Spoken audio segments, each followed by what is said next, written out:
Okay, welcome back, listeners. I am really excited about today's conversation. We are speaking with Claire E. Parsons, and today's topic is how to take your mind from burden to brilliance so you can better serve your clients and your community. Welcome, Claire. Thank you for being here today. Thank you very much for having me. I'm really excited to talk to you.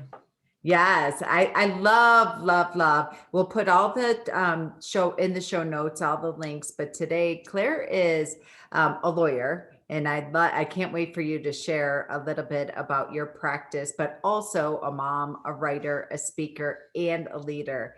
And she has been practicing law for more than a decade and started meditating early in her law practice, and which brought her to the place of creating brilliantmind.com. Highly, highly recommend that you all subscribe to her amazing blog. Just some phenomenal topics. I love even your last blog that you wrote about litigating a big case and how it terrified you, but left you feeling like a badass. And I really want you to share with our listeners today in regards to number one, bringing and incorporating your meditation practice into your practice and your law practice, and how it kind of shapeshift and transformed everything for you. And then really speaking about, in your practice, but also the evolution of your Brilliant Mind blog. hmm Okay, great. So you want me to just tell kind of the background story of that? Yes, please. Yeah. So and the blog is Brilliant Legal Mind. Just to clarify, that's the name of the domain and the blog. But it's kind of been a random and fun story, and it started from like a dark spot in my life. I was started at my firm. I've been at my firm actually my career, and I've done local government. And I really enjoy the practice. Local government practice is kind of in my blood. My dad was a local government official, and a lot of my family have like served on city council or been in civic roles. So it really is suited to my personality, and I enjoy it a lot. But early in my practice, I had a lot of problems with anxiety, overthinking, and it ultimately led to a period of pretty severe depression. I was pregnant with my first daughter several years ago. She's 9 now and just about finishing third grade. Wow. She's doing fine now, but she was growth restricted at the time. And you can't tell from this video, but I'm 5'11", and I've always been like 99% in height and weight for, everything as I was a kid. So when they told me that my baby was going to be small, I was kind of shocked. But immediately I started to blame myself for it. And basically have this idea in my mind that I was not good at growing babies. And then she came out, and it was hard enough getting her there because I got put on bed rest and everything. And it was hard enough getting her there, and then she came out and I couldn't breastfeed her. So I couldn't grow her, then I couldn't feed her. And throughout that whole time, I kind of couldn't do my job as a lawyer because I got put on bed rest. I wasn't able to handle the cases in the same way. So I had all this stuff about kind of letting my team down. And I was not really reaching out for help and support. And the help and support I had offered was it kind of went over my head. It just, went in one ear and out the other because I was so critical of myself. And I fell apart for a while. The first part of my maternity leave was spent trying to breastfeed. I was crying all the time, and that's not me. And so eventually I stopped breastfeeding. I started getting some more sleep. I went to therapy, and I came back. About a year after I came back to work, I started meditating because I had a wrongful death trial coming up, and I was so busy I couldn't see straight. And it immediately helped. It was like something that could like stabilize me enough so I could focus. And then over time, what I started to see was that the overthinking went away, that my tendency to rush went away, that my self judgment went away. And then I found self compassion practices and loving kindness practices, and that changed everything. And I started to confront things in my life and start doing things that made me happier, like just engaging more with friends, doing things in my community, being a leader. I started writing more, which added a lot of happiness and helped me build my practice and my reputation. And I went from, feeling like a failure and struggling early on to, in the span of a couple years, winning awards, making a non-equity, then equity partner, and feeling like I actually, had a happy law practice and a growing family. And so just that experience is what caused me to start writing and speaking about it, knowing that I wasn't the only person that had this, but also, the fact that I enjoy writing and speaking, and it makes me happy to do it. So that's kind of where the blog came from, and the presentations and stuff that I have done for bar associations and lawyers and law firms. Wow. Oh, what a fascinating story. And, I just love how where you came to today, but how did you, if you can kind of rewind the tapes, how did you give yourself permission as a really busy attorney, as a brand new mom, and just strapped for time? And I hear this over and over and over again from attorneys that I've been coaching for 25 years is I don't have the time, of kind of putting that oxygen mask on themselves first. That had to be such a difficult shift to like kind of the power of the pause and just like having a hard stop and a reset. Do you have any advice for our listeners on how to Yeah. get started? Yeah, I mean, in terms of permission to take the time, I mean, it was just so clear I needed it. So, I mean, I think that whether when I started meditating, I wasn't necessarily, I think, self-aware. I think I was so busy that I couldn't reflect back on the last year of my life and realize consciously that I needed something else and I needed to change the way I was living my life more holistically. I don't think I was thinking that consciously, but I think Mm. subconsciously I knew it. And I think at the time I was so busy that literally I would waste time trying to figure out what to do next because I had so many things and I was really overwhelmed and I didn't like how that felt. And it just wasn't efficient. So, from a time standpoint, I had to do something. And so it wasn't like I had to give myself permission to take all this time. I knew I needed it.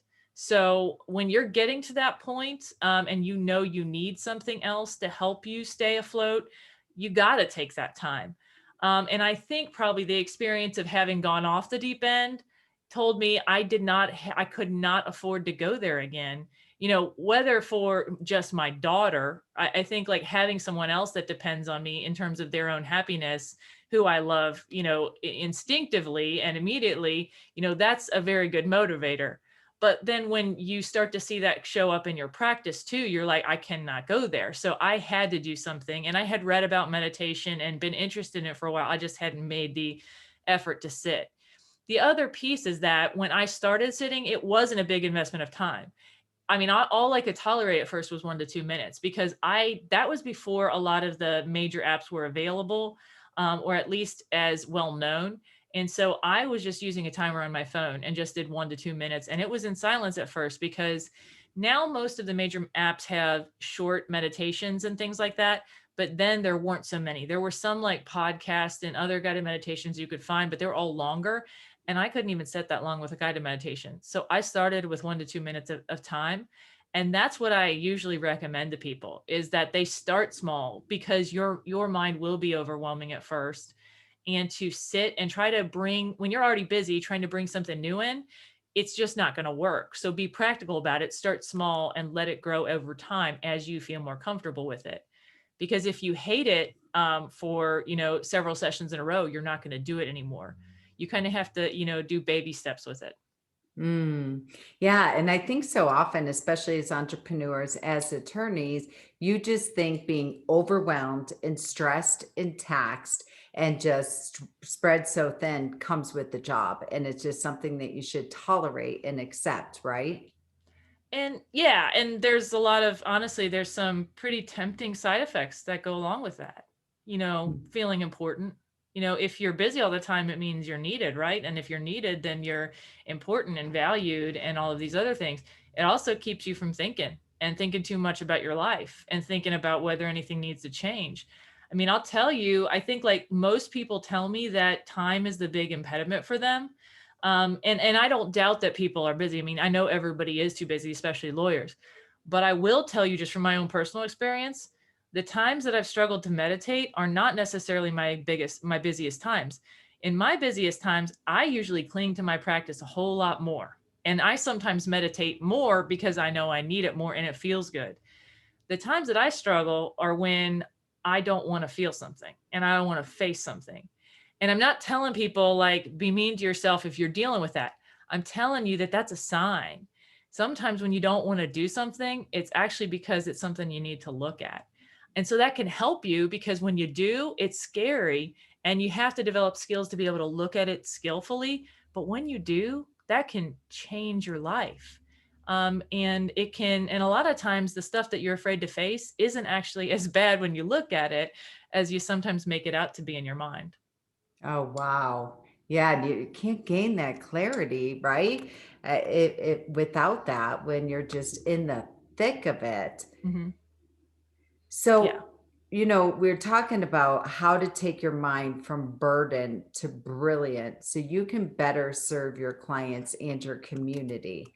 And what was the impact that you saw? Like I love just even the terminology that you have sprinkled all throughout your blog and your website and things of that nature, from burden to brilliant.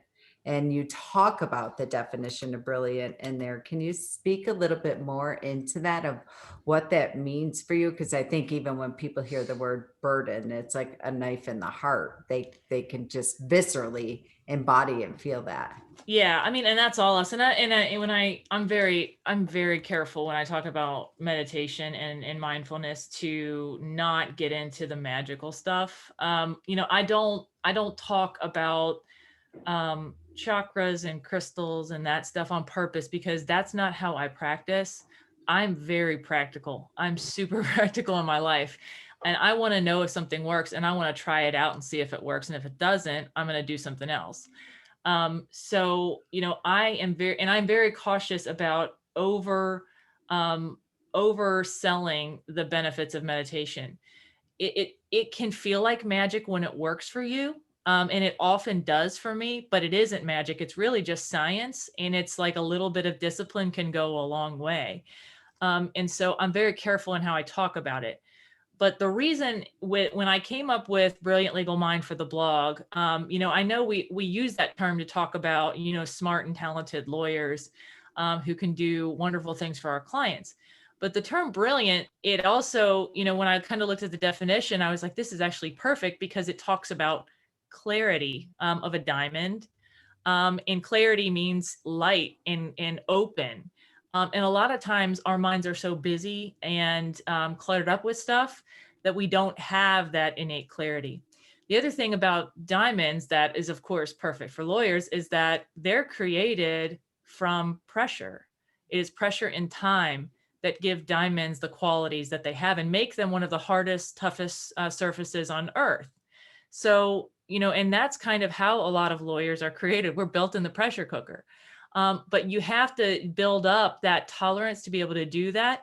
And if you're going to keep going into battle for clients or you're going to keep going into risky situations and helping them through that, you have to stabilize yourself. And so that's where the concept of brilliant legal mind came from. And when I talk about burdened, I think it's not like you can really let go of a lot of things about law practice that are scary. The fact that law practice is changing so rapidly in the last decade, and I expect it'll be even faster in the next decade, we can't change that. We can't change the fact that a lot of lawyers are unhappy and they bring it into every case they handle. We can't change the economic pressures and stuff that our clients maybe bring into our cases and how we represent them. But what we can change is what goes on in our own mind, in our heart, and we can let go of a whole lot. And some of what we have to let go of, I think, is the fact that we can't control everything.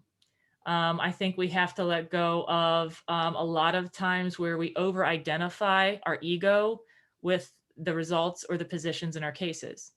And I think that mindfulness is something, and self compassion, which I talk about a lot, are things that can actually help us do that, where we don't change all the circumstances, we change our relationship with them. Mm, wow. That is powerful. I love the word clarity. So often when attorneys call me and they need help with either hiring or getting their staff on board or any of their process or production within or profitability within their law firm. That's the number one term that I hear from them, is that they are seeking clarity. And that is one area where, like you say, when you are so fuzzy and you are so in it, it is very difficult for you to even kind of detach from the outcome and to get that. I love the visual of the diamond and just really looking for that clarity so you can better serve your clients, right? You can be a better leader for your employees. You can be able to go home and be present with your family. Yeah. And like, so mindfulness is sometimes shown to be like, some people talk about it as it's the state of serenity all of the time, or it's always calm, or, in one of the articles I wrote for Above the Law, I talked about this idea where go Google mindfulness and you're going to see all these pictures of like women, beautiful women in yoga pants and sepia tones on the top of a mountain.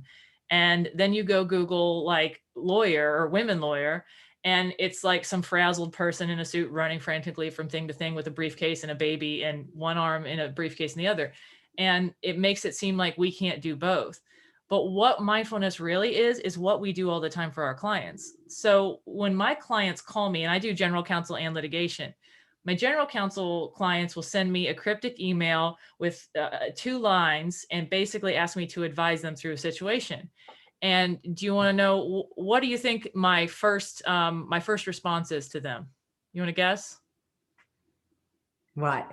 2 words. Call me. That's my first response. Because I'm telling them I need to understand the facts better. We need to actually have a 5-minute discussion so I know what is going on with you and I can figure out all the facts. Then I can advise you. But a lot of the Wow. times in our own life, and frankly, in our law practices, we are running around so fast. We're that client with maybe 2 lines of information that we haven't fully processed or sat down to think about. And then we want to make the next decision in our life, or even, what to order for lunch, right? We don't always have all the facts. What mindfulness can help you do, and it's not 100% and it's not all the time in your life, but what it does is it directs your attention back to the present moment, and it helps you get more curious about things in terms of your body, your mind, your whole life, to see what is there. And when you see what is there, there aren't like, so mindfulness that is rooted in Buddhism. Buddhism doesn't tell you rules to live by in every situation. What the concepts of mindfulness really are talking about is that if you are paying attention to what is going on now, and you have kind of a holistic view of that, you can pretty much trust yourself in knowing what to do next if you have a good grasp on the ground facts.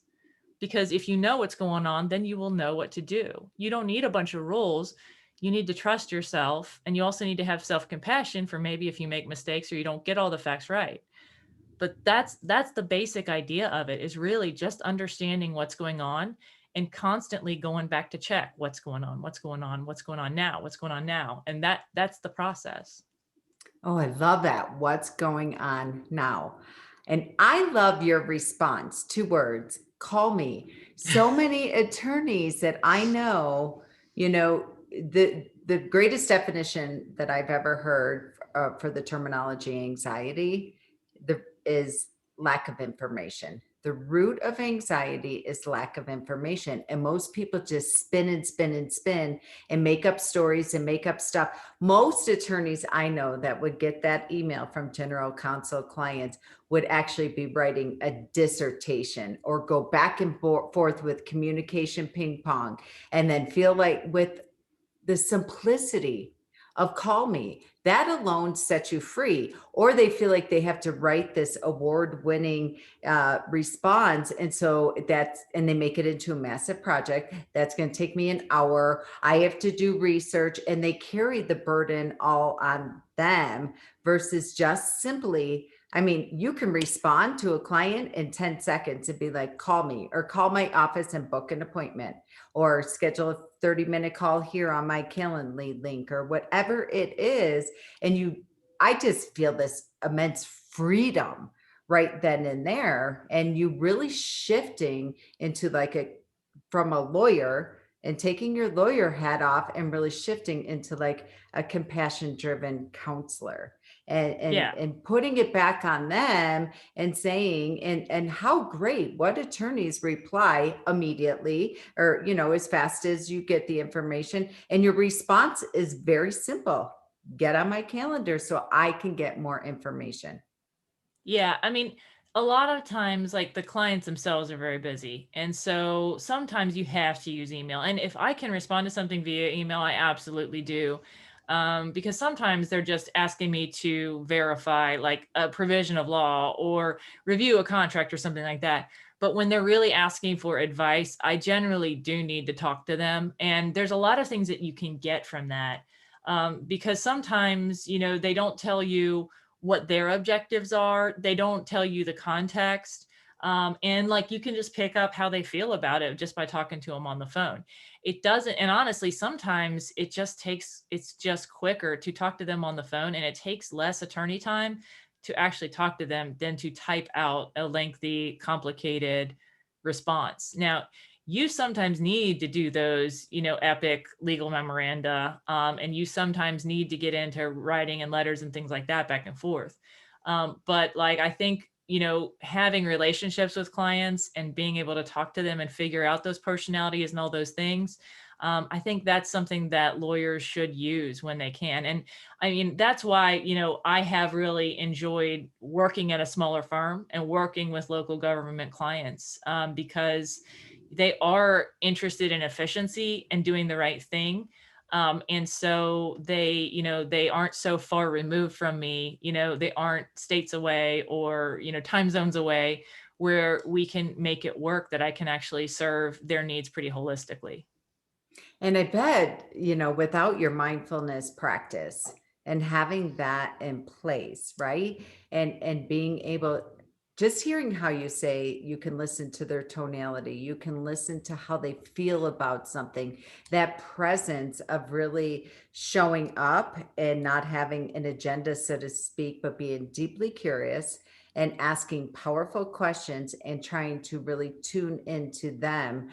Do you notice, can you remember prior to your mindfulness practice if that's how you operated and, kind of post mindfulness practice? I I was the classic lawyer who thinks I'm nothing but a head in a jar, a brain in a jar. I didn't have a body. I didn't understand emotions. I mean, I knew what emotions were, and I knew they came into play, but I didn't understand my own emotions. I remember all the time feeling like I feel upset, but I don't know what it is. And like I would be like sad, maybe even for a couple of days, and I had no idea why. And I would be upset about the fact that I was upset, but have no clue. And now, mindfulness practices help you understand emotions because they train you to understand that innately, really what emotions are experiences in the body. There are also mental reactions to things and judgments and other things that happen mentally, and I'm not discounting those matter too. But mindfulness practices help you understand both aspects of it. They help you see the interplay. And I think to some degree, because you can understand the bodily reaction with emotions, it will help you get out of the cycle where you feel bad in your body, then your mind starts going, and then it makes you feel worse in your body, then your mind goes more, and you get into that cycle. Because the overthinking and the anxiety, you said the lack of information is the cause of anxiety. I mean, that's absolutely true. And I would overthink things in my law practice, in my life early on, where it would go on for days and weeks, and in some cases, months, where it would like kind of recur over and over the same stories. And I just realized at a certain point, I was like thinking whether it was about 5 years out where associates are like, do I need to leave or should I go or what should I do? And I kind of realized that I'm not going to do anything until I figure out what's going on with me with this overthinking, because wherever I go, I'm going to bring my head with me. So, I wanted to kind of stay put and work through that so that I didn't just perpetuate the same cycle.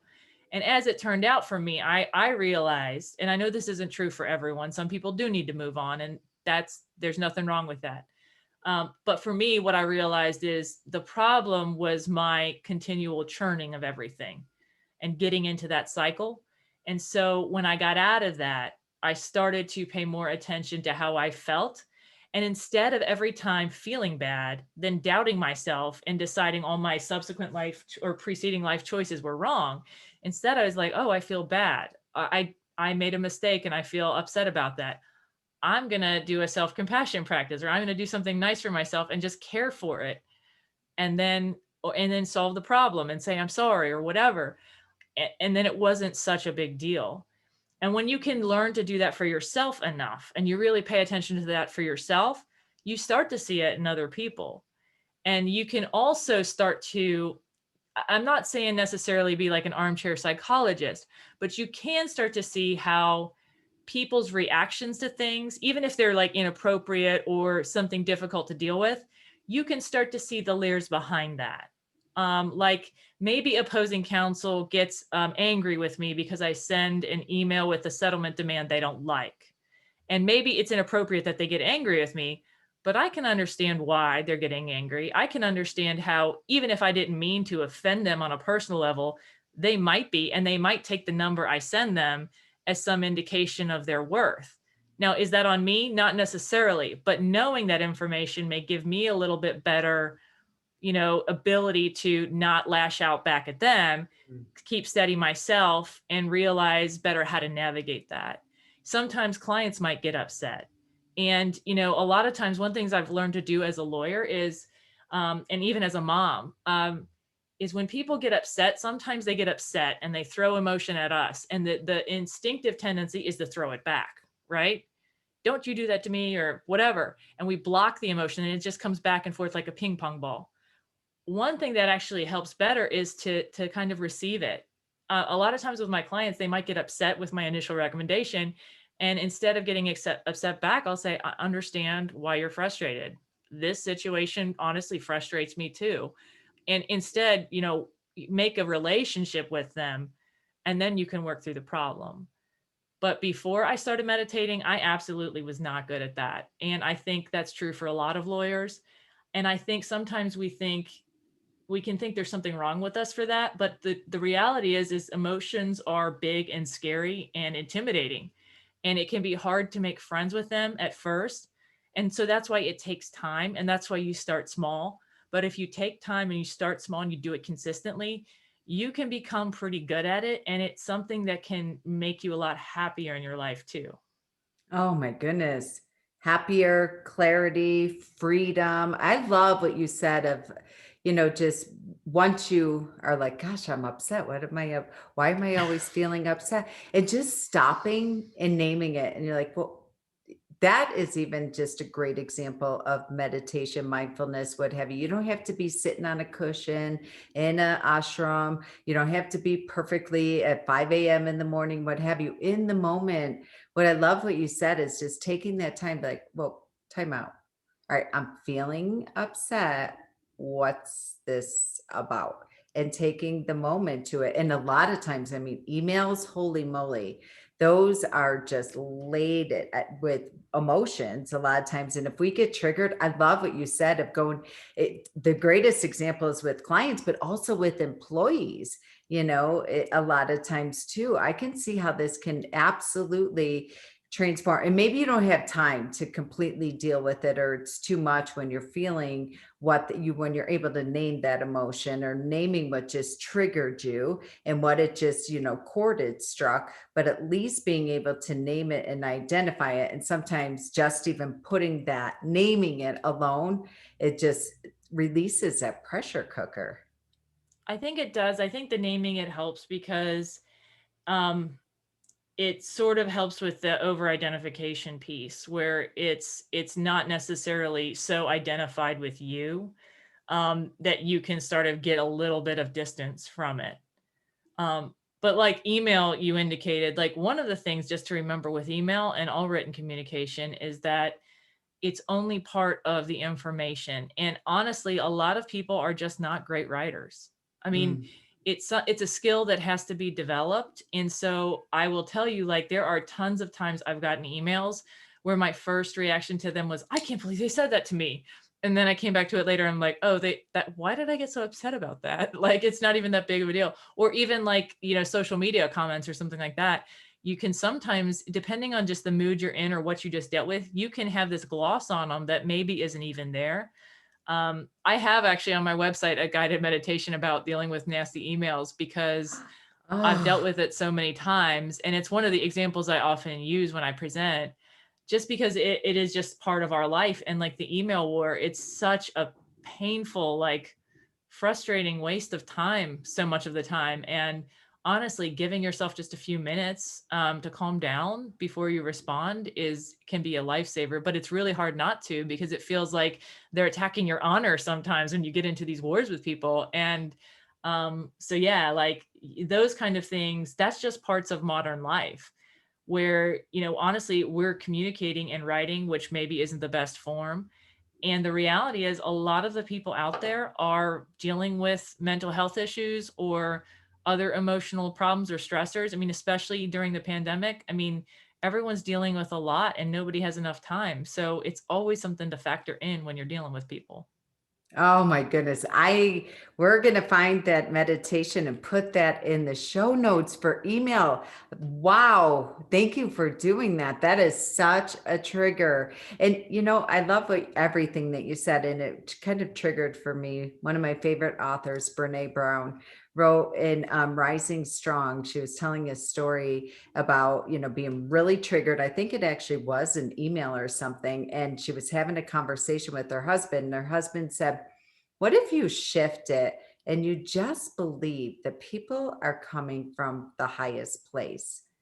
And she said that transformed everything for her. So anytime she gets an email or she gets triggered by something, she shifts it of, this is not a battleground. They are not coming from ill will, shifting it before she even digests the information or responds, that they're doing the best they can and they're coming from the highest place. And she said that just viscerally changed everything for her. Yeah, and like I bet some lawyers sitting there listening and kind of, even as you were talking, I kind of was like, well, some people maybe aren't, right? And it's hard because you don't always know.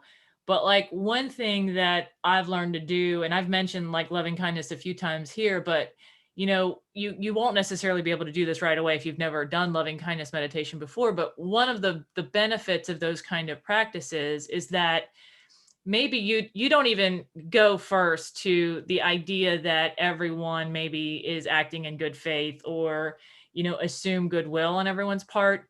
Some of those meditations and those practices are just about recognizing that everybody kind of wants the same thing, right? We all Mm. want to be safe and happy and cared for and protected. And so part of loving kindness practice is to bring up like a difficult person. And starting out, you probably don't want to start with your most difficult person, but like you can start to see people that kind of annoy you and irritate you. And then you start to maybe envision and imagine that, oh, wait, they have families too. They have pressures on them too. They, get frustrated with stuff and they, overreact just like me. And that starts to change things. And it doesn't mean you condone what they do. It doesn't mean you agree with their tactics. And it doesn't mean you let go of your own boundaries, because with a lot of the loving kindness practice, the traditional person to start with is yourself. So you're included in this circle of compassion. But what it does do is gives you a little distance and helps you not dehumanize them and understand that they're humans doing human things, even when those human things irritate the crap out of you. And so that distance and that understanding, I think, just helps you remember to more often be that good, wise, kind, effective, stable self that you always are, instead of going into green-eyed monster mode when you respond.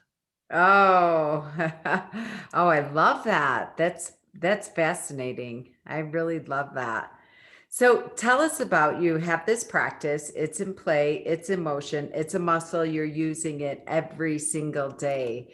But you're up against different things like your recent blog that you wrote about, which I love, of litigating a big case that terrified you but left you feeling like a badass. Talk to us a little bit about when you are up against things that are terrifying you and how this can support you, this practice, in regards to speaking into your most recent blog. Yeah, and in tons of ways. And I was actually kind of afraid to use that word in the title when I wrote it, because I was like, well, I'm a lawyer, I still got to be a professional and all this stuff. And I just decided to, because sometimes, people talk about mindfulness and, they think it means soft or weak, or they think it means stuffy, or they think it means all kinds of things. And one of the things I'm trying to do on the blog is to help people understand that it works for real people out in the real world. And these practices were made for us, maybe thousands of years ago, but they were made for us still. And so I use that to be a little fun, to have a sense of humor, but also because that's how I felt at the end of the case. And I couldn't find a better word to kind of convey that. But yeah, I mean, so my sitting practice is about 30 minutes a day. And for the most part at this point, because I've been practicing for about 8 years and I'm pretty steady with it, I honestly mostly just sit. Like, I don't use a very formal breath practice very much. I'll go back to the breath if I need to kind of get my bearings again, and maybe to settle at the beginning. I use some body scan to settle at the beginning and come back too. But for the most part, I just sit, and then I finish with the loving kindness practices that I've sort of described. But at that time, I was dealing with a statewide injunction case relating to school reopening. Most of my clients are schools. And the school district that I was representing was working very hard to get increase in-person instruction. They were already open some days a week. They were working really hard to do that. And the lawsuit was basically demanding, do it now, right now. We hadn't finished our vaccination efforts. So all staff wasn't vaccinated. Kids are not vaccinated yet in most jurisdictions, and they still aren't now. And they were also doing that in absence of a lot of information about what we do with the kids who are on virtual instruction. My daughter was a virtual kid at the time. And so, I knew that a lot of parents were worried about what might happen if my kid just gets sent back to school when maybe they're not ready for it. And so, the consequences of this case were huge. And it was really scary. And uh, I was afraid for quite a while, like for a few days at the beginning of the case, like what I was going to do about it. And it was even hard for me to like kind of pull up the complaint and look at it and dig into the law, because like the anxiety every time I did was there. And I had trouble focusing on it. And, for the first few days, I really struggled, but my practice helped me do it because it just helped me sit with it.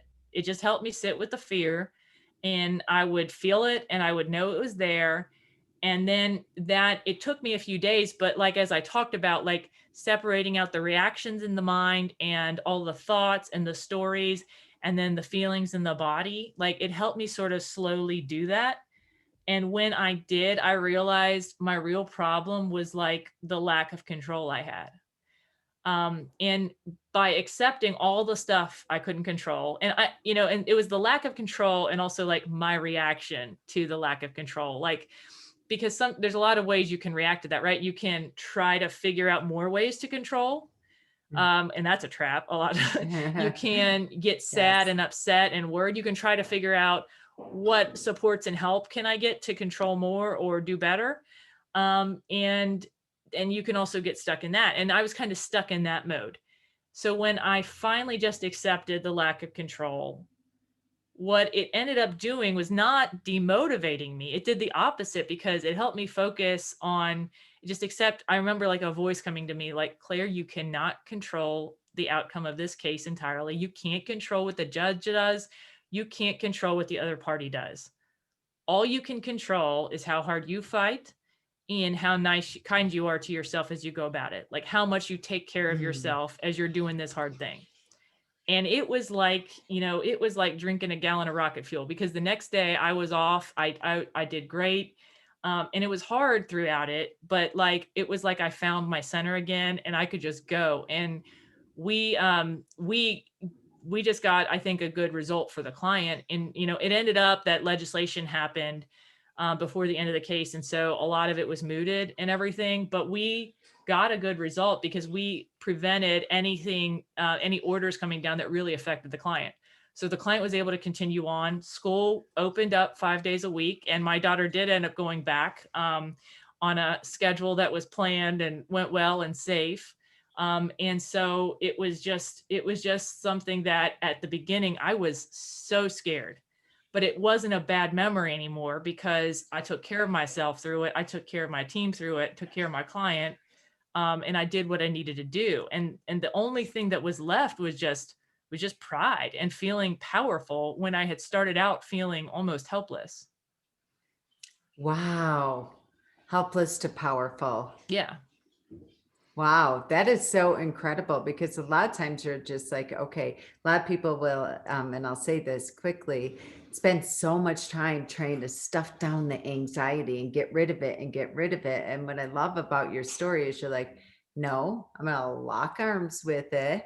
I'm going to, again, name it and really be like, okay, yeah, this is going to be hard. And I even love that, probably hearing yourself repeat that in your head of like, okay, pull up your bootstraps, and this is what I am in control of: my emotions, how I'm responding to this, showing up clear.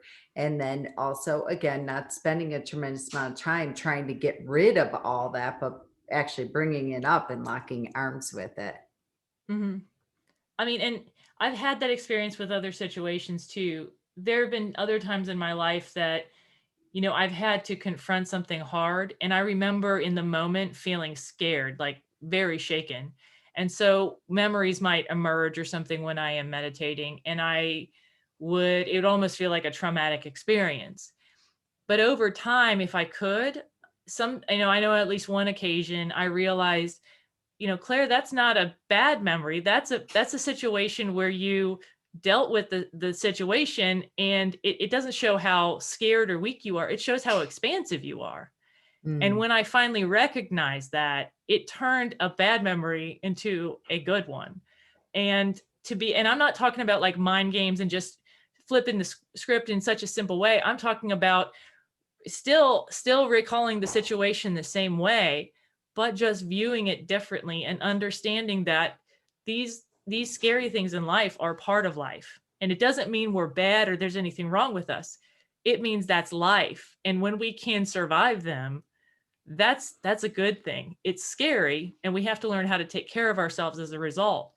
But that's the power right there in being able to do that. And honestly, this is what lawyers are asked to do all the time.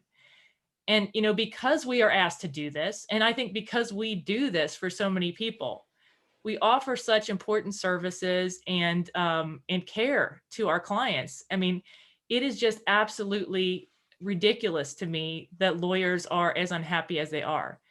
I don't think we necessarily are, I don't think we're a special class or anything, but when we are serving other people so much, we deserve to be happy. And so that's in part why I write, why I do the things that I do, because, it's just ridiculous that we should suffer when we're doing something that's important for other people.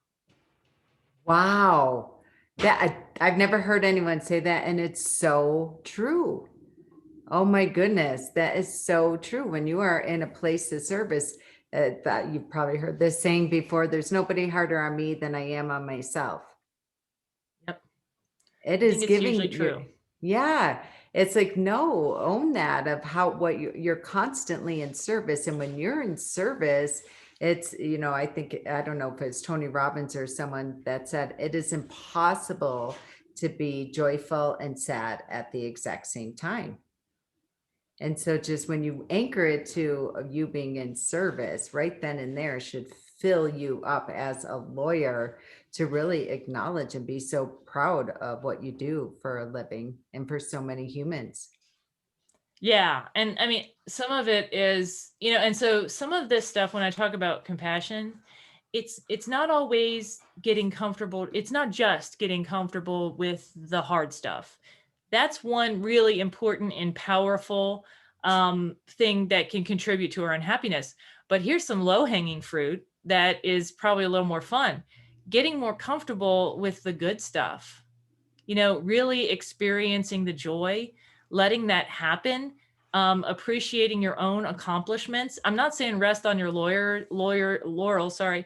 And, for 6 months after a case win that you just are still riding high on it. But like, you have to, at a certain point, savor those good things, because when you develop that capacity for, feeling the good emotions, you're also developing the capacity for feeling the bad ones. And I also just think it helps you get through the bad ones. It kind of feeds your soul a little bit so you can get through the bad ones, and nourishes you in an important way. And I know lots of lawyers, struggle with this. I was on Jeremy Richter's podcast, the Lawyerpreneur podcast, and we talked about this. And Jeremy is a podcaster. He's written multiple books. He has, I think, a few blogs. And he was like, I'm not good at celebrating my accomplishments. I just move on to the next one. And I'm like, Jeremy, buddy, like, if anybody needs to celebrate their accomplishments, it's you. And, and so those are practices that you can bring into your life, that they are mindfulness, and they're actually fun. And so bringing that enjoyment in is a really important piece of it.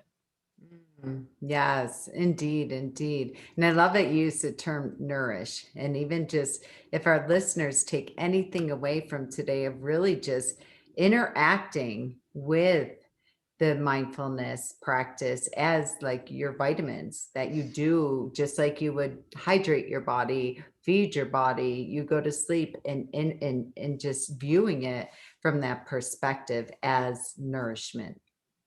Yeah, absolutely. Wow, Claire, thank you so much for being our guest today. Oh, this has been phenomenal. For our listeners, absolutely go to brilliantlegalmind.com on the resources tab. There are so many amazing meditations there. And even just getting started, I know you have ones there if you're short on time. And for anyone who's not looking at the show notes right now, it's brilliantlegalmind.com, and then you can go to resources, and there are just so many phenomenal meditations here. I love the one about email and starting there, because I don't think there's one listener here that cannot absolutely resonate with that. Yeah, absolutely. Oh, well, thank you. Thank you. Thank you for being our guest, and keep up the amazing writing and sharing the message. Cause I know, I see you on LinkedIn and all the different platforms, and your following and your engagement. And I just love reading all the comments, because you really are transforming the legal industry. Thank you very much. I appreciate it. All right. Until next time, this has been another episode of Hiring and Empowering Solutions.